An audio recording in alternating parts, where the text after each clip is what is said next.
सहारनपुर की थाना नागल व स्वाट की संयुक्त टीम द्वारा हत्या की घटना का खुलासा किया गया है। हत्यारोपी पुत्र को गिरफ्तार किया गया।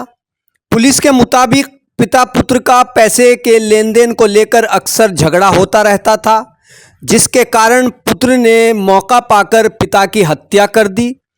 पुलिस ने आरोपी पुत्र को गिरफ्तार कर लिया है और उसके पास से हत्या में इस्तेमाल किया गया चाकू भी बरामद कर लिया गया। इसके बारे में सहारनपुर में मीडिया को पुलिस द्वारा विस्तार से जानकारी दी गई।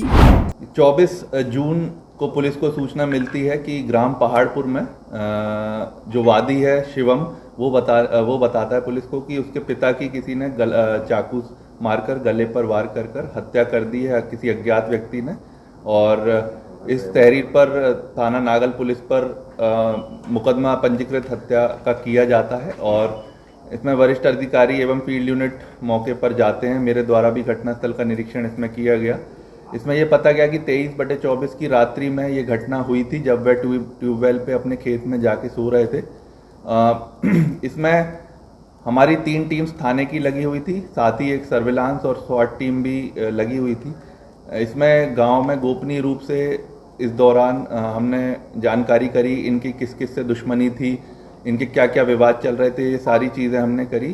तो धीरे धीरे यह पुलिस को पता चला कि जो घर विवाद था वो इनके घर के अंदर ही था। पिता पुत्र का अक्सर झगड़ा हुआ करता था पैसे के लेन देन को लेकर। ये जो पुत्र है जो कि वादी था, बाद में इसी का नाम प्रकाश में आया कि इसी ने अपने पिता की हत्या की है। अभियुक्त जो है शिवम, उसको आज सुबह थाना नागल पुलिस ने गिरफ्तार किया है और इनकी निशानदेही पर जो घटना में प्रयुक्त चाकू था वो भी इन्होंने बरामद किया है और आज इन्हें माननीय न्यायालय के समक्ष पेश किया जा रहा है। इनसे जब पूछताछ हुई तो इन्होंने डिटेल्ड रूप में बताया। इन्होंने बताया कि कुछ महीनों पहले घटना से इनकी शादी हुई थी। इनका जो सारा पैसे का लेन देन था वो पिता के द्वारा ही किया जाता था। इन्हें खर्चे के पैसे भी नहीं दिए जाते थे अपने पिता के द्वारा। और जो बताते थे कि इनके पिता पर काफ़ी कर्ज था, जो कि उन्होंने अपने ज़मीन की 4 बीघा ज़मीन जो है बेची। और ये बता रहा था कि तब भी कर्ज नहीं उतरा। ये पिता जो हैं वो किसी अन्य चीज़ों में इस पैसे को उड़ा दिया करते थे और बार बार इन पे दबाव बनाते थे कि खुद पैसा कमाओ, मुझसे पैसा मत लो। तो इसे खर्चे के भी पैसे नहीं दिया करता था। इसी चीज़ को लेकर पिता पुत्र में झगड़ा भी हुआ करता था। यह चीज़ पुलिस को गोपनीय रूप से गांव में मुखबिरों के द्वारा भी पता चली। फिर जब इसे सख्ती से पूछताछ किया गई तो इसने घटना कबूल किया और घटना में प्रयुक्त जो है आला कत्ल भी बरामद किया और आज इसे गिरफ्तार कर माननीय न्यायालय। सर, इसमें बताया गया कि रसोई से करके चाकू लेके गया है, बीवी के लिए वैसे मानता, तो क्या कहना है कि इसकी बीवी भी इसके साथ कुछ शामिल है? जी, इसकी जो वाइफ है वो घटना से करीब 4-5 दिन पहले ही अपने मायके चली गई थी। उनकी मायके जाने का कारण भी यही था कि जो विवाद होते थे घर में पैसे के लेन देन के लिए, बीवी भी खर्च का जो पैसा मांगती थी वो उसे नहीं मिल पाता था। तो यह इससे झगड़ा करके जो है अपने मायके चली गई थी।